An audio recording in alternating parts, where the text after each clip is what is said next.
cuts will be deeper and harder to deliver because of rising inflation. That is the conclusion of an independent analysis of yesterday's budget. And it was to defend the new budget measures that the Prime Minister and his deputy went to meet workers in Nottingham today. But David Cameron and Nick Clegg found themselves caught out in an unguarded moment that does reveal much about the true nature of their relationship. Our political editor Gary Gibbon has this report. David Cameron and Nick Clegg visited Boots headquarters in Nottingham to promote the new enterprise zones unveiled in yesterday's budget.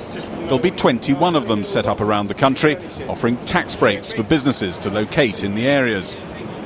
The independent economic think tank, the Institute for Fiscal Studies, said in its morning after analysis of the budget that enterprise zones don't contribute much to growth and tend to pinch businesses from neighbouring areas.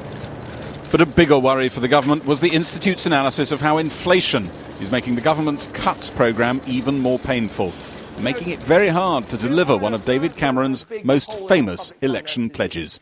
But we say the NHS is special, and so we will increase its budget by more than inflation every year. The government has pledged to increasing NHS spending in real terms year on year. Now, what it looks like is it should just about make it this year, i.e. between 2010-11 and 2011-12, but it's going to be an incredibly close-run thing, in large part because inflation is higher than they expected when they set the spending plans just a few months ago.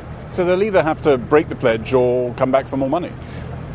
Well, if it turns out that inflation, for example, is a bit higher than expected and therefore real spending on the NHS looks like it's going down, they either break the pledge or they spend more money than they're currently planning. On that, let's have some more questions. Up in Nottingham, the Prime Minister and the Deputy Prime Minister were reviving their double act on the road in a question and answer session.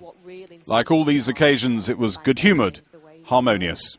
Good point. Well, I mean, firstly, we should. It ended with David Cameron wondering how TV leaders' debates would work in the next general election. I'm sure there'll probably be television debates. We hope they'll be a bit better-natured between the two of us. But with that, the coalition leaders walked off the set. David Cameron quickly removed his lapel microphone.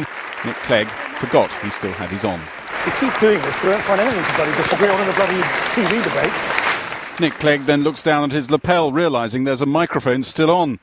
Watching it again, you can see how his press chief, the lady on the right, tugs his arm to remind him he's still mic'd up. He glances apologetically back at his press aide. She bites her lip as she looks across at David Cameron's chief of staff. Mr. Clegg's team said his words were in the spirit of the meeting and showed the good chemistry between the two men.